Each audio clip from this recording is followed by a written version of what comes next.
Hello everyone, welcome to double academy.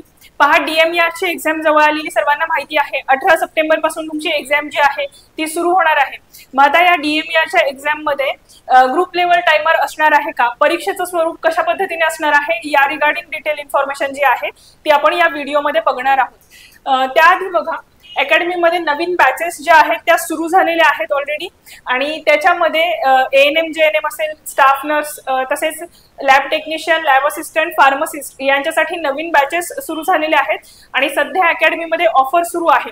तर या सगळ्या बॅचेसची फी आधी 5000 रुपये होती, सध्या डिस्काउंट सुरू आहे, त्याच्यामुळे 2500 मध्ये तुम्ही कोणती पण बॅच जी आहे ती परचेस करू शकता।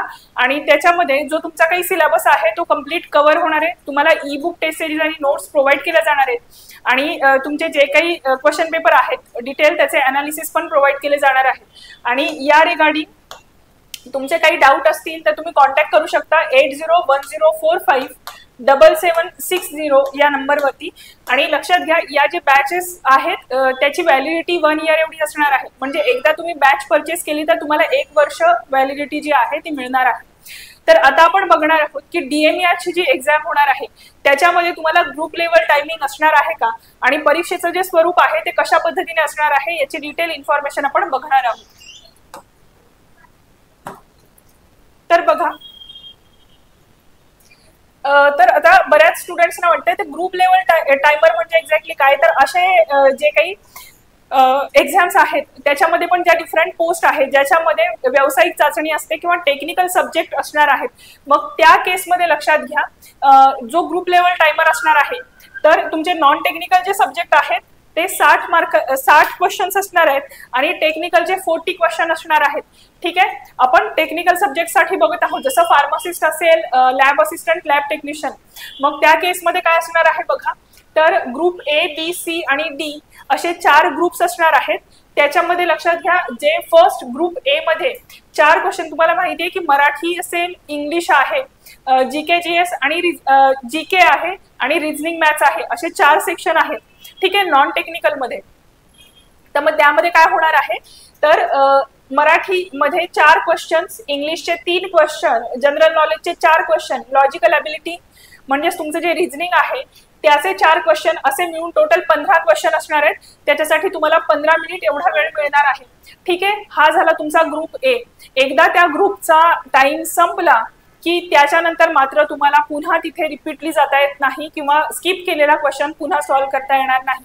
एकदा त्या ग्रुपचा टाइम संपला, ते क्वेश्चनसाठी अलॉट केलेला टाइम संपला की तुम्हाला पुढचा जो ग्रुप आहे त्याच्यातले क्वेश्चन्स जे आहेत ते सॉल्व्ह करायचे आहेत। ठीक आहे, बघा ग्रुप बी मध्ये पण सेमच असणार आहेत। मराठी भाषेचे 4 क्वेश्चन आहेत, इंग्लिशचे 4 असणार आहेत, जीकेचे 4 असणार आणि लॉजिकल ॲबिलिटीचे 3 क्वेश्चन असणार आहेत। असे 15 क्वेश्चन आहेत। पुन्हा 15 मिनिटाचा वेळ तुम्हाला मिळणार आहे। पण एकदा तुम्ही तो टाइमर कंप्लीट केला की पुन्हा तुम्हाला आधीच्या सेक्शनचे क्वेश्चन सॉल्व्ह करता येणार नाहीत। असाच ग्रुप सी आणि ग्रुप डी असणार आहे। याच्यामध्ये पण मराठीचे 4 क्वेश्चन, इंग्लिशचे 4, जीकेचे 3 आणि लॉजिकल ॲबिलिटीचे 4 क्वेश्चन आहेत। येते लक्षात, म्हणजे टोटल 60 क्वेश्चन जे आहेत या 4 नॉन टेक्निकल सब्जेक्ट वरचे असणार आहेत। ठीक आहे, आणि या प्रत्येक ग्रुपमध्ये प्रत्येक सब्जेक्टचे 4 आणि 3 असे क्वेश्चन्स जे आहेत ते विचारले जातात आणि ग्रुपचा टाइम संपला की परत तुम्ही त्या सेक्शनवरती जाऊ शकत नाही। याला ग्रुप लेवल टायमर असं म्हणतात। ठीक आहे, असे 4 सेक्शन आहेत, टोटल 60 क्वेश्चन असणार आहेत आणि त्याच्यानंतर मग 40 क्वेश्चन जे रिमेनिंग आहेत ते तुमचे टेक्निकल सब्जेक्ट वरचे असणार आहेत। म्हणजे लॅब टेक्निशियनचा जो काही टेक्निकल सिलेबस आहे, फार्मसीचा जो काही टेक्निकल सिलेबस आहे तुमचा त्यांनी डिक्लेअर केलेला, त्याच्यावरचे जे क्वेश्चन्स आहेत ते तुम्हाला परत सॉल्व्ह करायचे आहेत। ठीक आहे, हा ग्रुप लेवल टायमर जो आहे तो प्रेझेंट असणार आहे डीएमईआरच्या एक्झामसाठी। आणि बघा, ज्याच्यामध्ये टेक्निकल, आता तुम्हाला लक्षात येते की लॅब टेक्निशियन, लॅब असिस्टंट आणि फार्मासिस्ट यांच्यासाठी टेक्निकल आणि नॉन टेक्निकल दोन्ही सेक्शन आहेत। हे आपण non technical सेक्शनसाठी group level timer बघितला, त्याच्यानंतर टेक्निकलचे क्वेश्चन तुम्ही सॉल्व्ह करणार आहात। पण असे काही पोस्ट आहेत ज्याला टेक्निकल सिलेबस नाहीये, फक्त नॉन टेक्निकल सिलेबस आहे, म्हणजे फक्त मराठी, इंग्लिश, जीके आणि रिझनिंग याच्यावरचेच क्वेश्चन विचारले जात आहेत। मग या केसमध्ये काय होणार आहे, 20 क्वेश्चन असणार आहेत प्रत्येक ग्रुपमध्ये। त्यामध्ये पण मराठीचे 3, इंग्लिशचे 3, जनरल नॉलेजचे 6 क्वेश्चन आणि टेक्निकल डोमेनचे 8 क्वेश्चन, असे 20 क्वेश्चन असणार आहेत। ठीक आहे, व्यावसायिक चाचणी आवश्यक नसलेली जी पदं आहेत 14 फॉर रिमेनिंग 14 टेक्निकल कॅडर असे जे असणार आहेत त्याच्यासाठी बघा कशा पद्धतीचा एक्झाम पॅटर्न असणार आहे. तर मराठी लँग्वेज असणार आहे, इंग्लिश लँग्वेज आहे, जनरल नॉलेज आहे आणि टेक्निकल डोमेनचे जे क्वेश्चन आहेत ज्याच्यामध्ये 40 क्वेश्चन इन्क्लुडेड आहेत ते त्याच सेक्शन मध्ये ऍड केलेले असणार आहेत.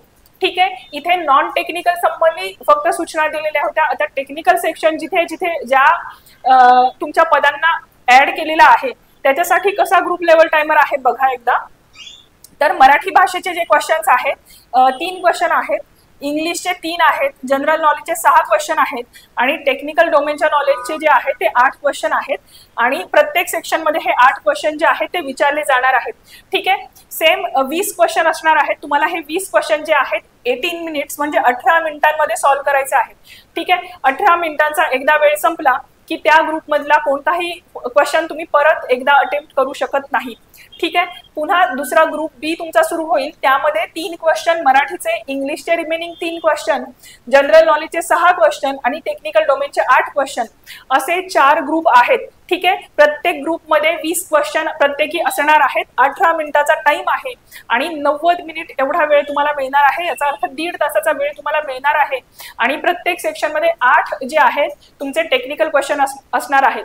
ठीक आहे, तर अशा पद्धतीने टेक्निकल सेक्शन असणाऱ्या जी काही पदं आहेत त्यांच्यासाठी अशा पद्धतीने हे एक्झाम जी आहे ती कंडक्ट केली जाणार आहे. ठीक आहे, तर ग्रुप वाईज टाइमर तुम्हाला ऍप्लिकेबल केलेला आहे आणि खूप जास्त कॉम्पिटिशन जी आहे ती कमी करण्यासाठी हा ग्रुप लेवल टायमरचा जो पर्याय आहे तो वापरला जातो. ठीक आहे, त्याच्यामुळे घरी टेस्ट सिरीज सॉल्व्ह करताना ग्रुप लेवल टायमर ज्या टेस्ट सिरीज मध्ये प्रेझेंट आहेत अशा पद्धतीच्या टेस्ट सिरीज सॉल्व्ह करण्याचा प्रयत्न करा म्हणजे तुमची प्रॅक्टिस होऊन जाणार आहे घरीच. ठीक, आणि लक्षात ठेवताना एवढंच लक्षात ठेवा की तो सेक्शन जो आहे तुम्हाला दिलेल्या वेळेतच पूर्ण करायचा आहे. जर क्वेश्चन स्किप करत गेलात आणि तर तुम्हाला ते परत सॉल्व्ह करता येणार नाही. त्याच्यामुळे जर एखादा क्वेश्चन डिफिकल्ट वाटत असेल तर लवकर सगळे क्वेश्चन सॉल्व्ह करून घ्या. रिमेनिंग जो काही वेळ असणार आहे त्या ग्रुप लेवल टायमरचा किंवा त्या ग्रुपसाठी सॉल्व्ह करण्यासाठी दिलेला जो टाइम आहे त्याच्यामध्ये तुम्हाला तो क्वेश्चन जो आहे सॉल्व्ह करायचा आहे. ठीक आहे, तर यामध्ये परीक्षेचं स्वरूप कसं असणार आहे, टेक्निकल जे काही पोस्ट आहेत ज्याच्यामध्ये टेक्निकल क्वेश्चन्स पण विचारले जातात त्याच्यासाठी ग्रुप लेवल टायमर कसा असणार आहे, नॉन टेक्निकल क्वेश्चनसाठी जे काही पोस्ट आहेत त्यांच्यासाठी ग्रुप लेवल टायमर कसा असणार आहे याची डिटेल इन्फॉर्मेशन जी आहे ती आपण या व्हिडिओमध्ये बघितलेली आहे.